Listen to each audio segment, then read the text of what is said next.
Carrot முருங்கைக்காய் சாம்பார். இது ஒரு ஃப்ரெண்டு ரெக்வஸ்ட் பண்ணி கேட்டதுனால இந்த ரெசிபி இப்போ பண்ணுறோம். இதுக்கு நான் வந்து ஒரு 4லேருந்து 5 டேபிள் ஸ்பூன் துவரம் பருப்பு ஊற வச்சுருக்கேன். என் பழக்கமே ஊற வைக்கிறது தான். நீங்கள் ஊற வச்சாலும் சரிதான், இல்லை நேரடியாக சாம்பார் செஞ்சாலும் சரிதான். ஊற வைக்கிறதோட பெனிஃபிட் என்ன அப்படின்னா, கொஞ்சம் குக்கிங் டைம் ஃபாஸ்ட் ஆகும். அவசர அவசரமாக நம்ம 3 அடுப்புலலாம் செய்யும்போது கொஞ்சம் கடகடன்னு எல்லாம் வேலை முடிகிறதுக்காக தான் எப்போவுமே நான் அரிசி பருப்பு எல்லாத்தையும் ஊற வைக்கிறது. ஸோ 4லேருந்து 5 டேபிள் ஸ்பூன் துவரம் பருப்பு, அதோட கேரட்டு, பெரிய கேரட்டாக இருந்தால் இந்த மாதிரி பாதியாக கட் பண்ணிக்கணும். கேரட் ஒரு கேரட்டு, 2 முருங்கைக்காய், மீடியம் சைஸ் முருங்கைக்காய், இதுதான் காய். ஒரு வெங்காயம், ஒரு தக்காளி நறுக்கிருக்கு. புளி ஒரு உருண்டை. இது வந்து பழைய புளி, அதனால கொஞ்சம் புளிப்பு கூட. புது புளியாக இருந்தது அப்படின்னா நீங்கள் இதை விட இன்னும் கொஞ்சம் கூட புளி சேர்த்துக்கணும். வழக்கம் போல் மஞ்சத்தூள், பெருங்காயம், எண்ணெய், வெந்தயம். இந்த சாம்பாரில் வெந்தயம் சேர்ப்போம். சாம்பார் தூள், தாளிக்கிறதுக்கு கருவேப்பிலை, கடுகு, சீரகம், உளுந்து, கொத்தமல்லி, பெருங்காயம் ஏற்கனவே இருக்குது. இப்போ இதை முதல்ல என்ன பண்ண போகிறோம் அப்படின்னா, பருப்பு, மஞ்சத்தூள், பெருங்காயம், வெந்தயம் இது எல்லாத்தையும் போட்டு முதல்ல பருப்பு வந்து வேக வச்சு எடுத்துக்கணும். நான் ஒரு குக்கரில் இந்த ஊற வச்ச பருப்பு சேர்த்துக்கிறேன்.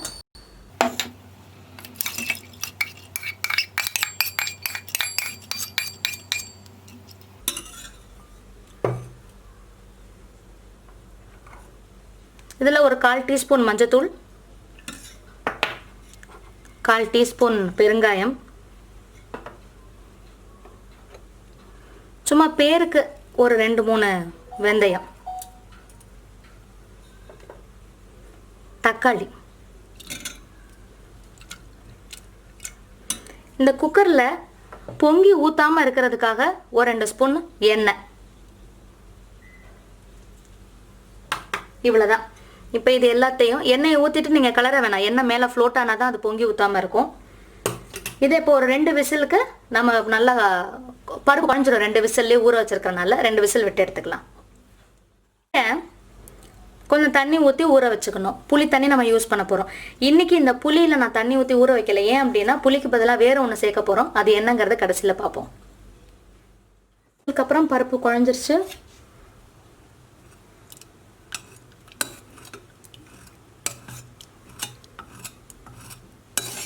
இந்த மாதிரி இருக்கிறது நம்ம திரும்பவும் இப்போ குக்கரில் காயை போட்டு வைக்கும்போது நல்லாவே குழஞ்சிடும். இப்போ நம்ம அமுக்கும் போது குழையுது.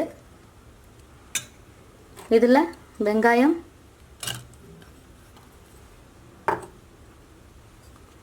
முருங்கைக்காய், கேரட். இதே முள்ளங்கி சாம்பார்லாம் வைக்கிறதா இருந்தால் லேசாக 2 வதக்கு, ஒரு 2 ஸ்பூன் எண்ணெயில் லைட்டாக வதக்கிட்டு அதில் அந்த நார் வாசனை இருக்கும். அந்த நார் தன்மை போகிறதுக்காக அதை லைட்டாக வதக்குனதுக்கப்புறமா நம்ம இந்த சாம்பாரில் சேர்க்கலாம்.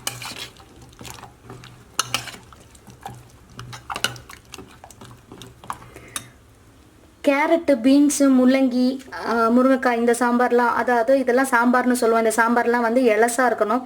அதனால் 2 ஸ்பூன் மிளகாய், இது சாம்பார் தூள் மட்டும் போதும். மிளகாய் தூள் இல்லை, சாம்பார் தூள் 1லேருந்து 2 ஸ்பூன் சேர்த்துக்கலாம்.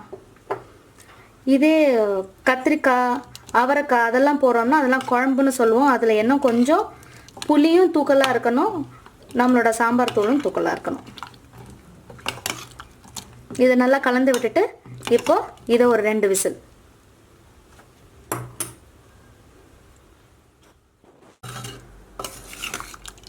ரெண்டு விசில் வச்சு எடுத்தாச்சு. காய் வந்துருச்சு. இப்போ இதை தாளித்து கொட்ட வேண்டியதான். ஒன்று தாளிப்பு கரண்டியில் தனியாக தாளித்து நீங்கள் இது மேலே ஊற்றலாம், இல்லைன்னா இன்னொரு பாத்திரத்தில் தாளித்து இதை அந்த தாளிப்பில் ஊற்றலாம். இப்போ நம்ம தாளித்ததில் தான் சாம்பார் ஊற்ற போகிறோம். எண்ணெய் காய வச்சுக்குவோம். எண்ணெய் காஞ்சிருச்சு. எல்லா தாளிப்பு சாமானையும் சேர்த்துடலாம். கடுகு,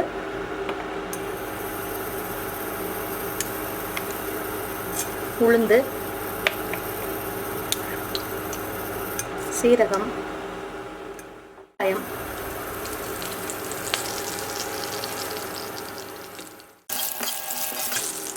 கருவேப்பிலை,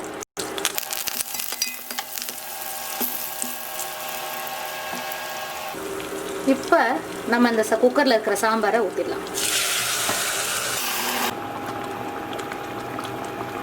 இதில் நம்ம கரைச்சி வச்சிருக்கிற புளி தண்ணியை சேர்க்கணும். நம்ம புளி தண்ணி சேர்க்க போகிறதில்ல, அதுக்கு பதிலாக எலுமிச்சம்பழம் சேர்க்க போகிறோம். அதனால எலுமிச்சம்பழங்கிறனால அது கொதி விடக்கூடாது, இல்லாட்டி கடுத்துரும். அதை கடைசியில் தான் நம்ம சேர்க்க போகிறோம். இப்போ இதில் உப்பு சேர்க்கலாம்.